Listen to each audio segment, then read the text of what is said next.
金子轩出了酒吧，便给江燕离打了电话，简单的交代了情况后，却收到了妻子的质疑：你把阿宪和那蓝二公子丢在一处，阿宪就更忘不了他了。金子轩迟疑地道：燕离，当年魏婴说蓝二有喜欢的人，这才放了手。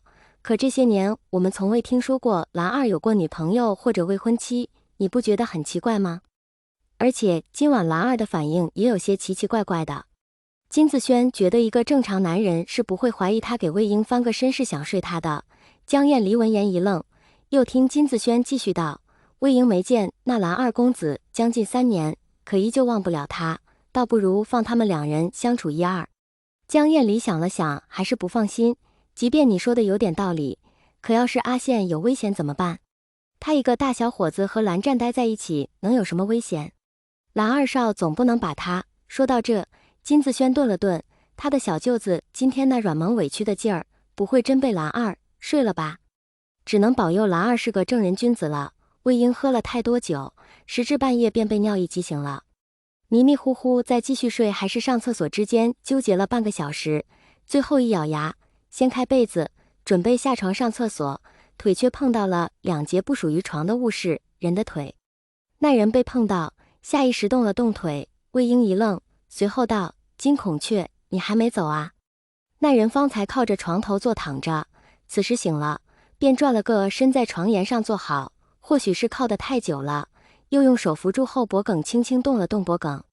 魏婴此时陡然从困意中完全抽离，此时虽是关着灯，但人的大体轮廓还是看得出来的，这不是金子轩。魏婴心脏跳动加快，心跳快到阻挡了听觉，不动声色地从床的另一侧挪去，悄悄拿起了床头柜上的匕首。摸到匕首那一刻，魏婴松了口气。魏婴看着那人的背影，只觉得十分熟悉，深吸一口气，打开了台灯。灯亮的时候，魏婴眯了眯眼，然后便是惊诧：蓝湛。蓝湛站起身来，看向魏婴，在见到魏婴手上精致的匕首时，蹙了蹙眉：你睡觉时都在床边放把匕首？魏婴有些尴尬，赶忙放下匕首：这个呀，我小时候有一个号抱山散人的修道之人给我算了一卦，说我天生招魔，让我放一把尖锐的银器在床边，所以后来我的床旁都放了匕首。你的床边，这酒吧是你的？魏婴刚想点头承认，但又突然想起自己外卖小哥的身份，赶忙否认：不是，这是金子轩的酒吧。蓝湛绕过床走到魏婴面前，看着魏婴道：你把金子轩的床当作你的床？魏婴觉得这目光格外有压迫感，不自在地移开目光道：这不是我的床，这匕首也是金子轩的收藏品。学长，你看这剑鞘的花纹多精致。魏婴感觉再这么说下去一切都露馅了，于是赶忙装作一副急切的样子：哎呀，学长，我要上厕所，待会儿和你说。说完便扭头小跑着去了厕所。蓝湛看着魏婴的背影，嘴唇抿得很紧。到底是多亲近的关系才会为了魏婴在床边放一把匕首？ WX98 无限98，到底是什么关系才会让金子轩把98命名成魏婴的字？可偏偏金子轩和江燕离又成婚了。这边蓝湛思绪翻涌，厕所内魏婴却是杵着洗漱台一阵后悔，他竟然把蓝湛当成坏人，拿着一把匕首对着他，这是有多蠢呢？魏婴又低头看着自己光溜溜的只穿着一条内裤的双腿，这是学长给他脱的裤子。还来不及有点欣喜的情绪，魏婴的脑子里又浮现出一个画面，一个精神病患者光着大腿抬着把匕首对着警察，大叫一声：别过来，再过来我杀了你。魏婴捂脸，自己方才在蓝湛面前的样子到底有多滑稽，勉强抛开这些乱七八糟的情绪，魏婴走出了卫生间，却见蓝湛依旧站在刚刚的地方。魏婴此时尴尬到不想见到蓝湛，但不得不光着大腿，小步地挪过去：蓝学长，你怎么会在这里？蓝湛浅淡的眸子里情绪变幻，最终一一被他压到深处，声音平淡的解释：快毕业时你带我来过一次这个酒吧，当时酒吧里就放着莫扎特第21钢琴协奏曲，你是才打电话时旁边也有这个音乐，我猜想你会不会在这里，担心你就来了。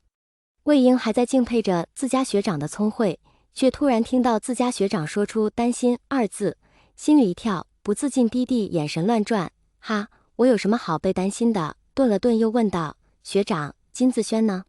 不知道，他让我照顾你。魏莹不明白金子轩在想什么，蹙眉道：金子轩这厮怎么这么麻烦学长？麻烦金子轩不是麻烦，麻烦我就是麻烦吗？魏莹睁大眼，不是不是，学长，我没这个意思。蓝湛静静看着他，为什么不来蓝氏实习，也是因为金子轩吗？魏莹闻言一愣，抬起头看蓝湛，啊，不是啊，我有其他事。按照蓝湛沉默寡言的性格，问到这里已经是多问一句了，可今天蓝湛却固执地追问，什么事？魏莹也没想过是个什么事，脑子里左拉右扯才编出个理由，就学院里的教授要去江氏集团开培训会，我得跟着教授，开多久？魏莹觉得这境况就像自己欠了钱，别人拿枪指着他的头问，多久还钱？要是稍不留神，说长了小命就没了，1个星期？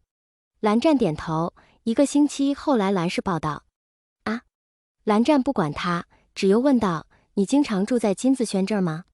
魏莹不明白，明明大一的时候都是自己追着蓝湛问东问西，然后蓝湛回答，好，行，可为什么今晚却变成了蓝湛问来问去，自己则绞尽脑汁瞎掰？他只能再次思考着这问题是否有什么深意，最后犹豫着选了个答案，也不是很常驻。蓝湛把魏英的犹豫当做了不好回答，忍不住提醒道，魏英，金子轩已经结婚了。魏英不明白蓝湛要说什么，我知道啊，我还是他小舅子呢。蓝湛蹙眉，你是不是没有住处，我给你找。魏英在心里哀叹一声，自己编了一堆谎话，此时为了圆谎又不断的继续编谎话，实在是招架不住，只觉着蓝湛再问2句自己就该露馅了。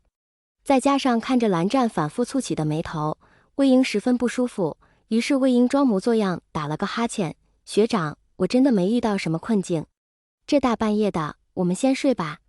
说完用一副乞求的眼神看着蓝湛，看着魏英这类似撒娇的眼神，蓝湛张了这口，最终还是没再说什么。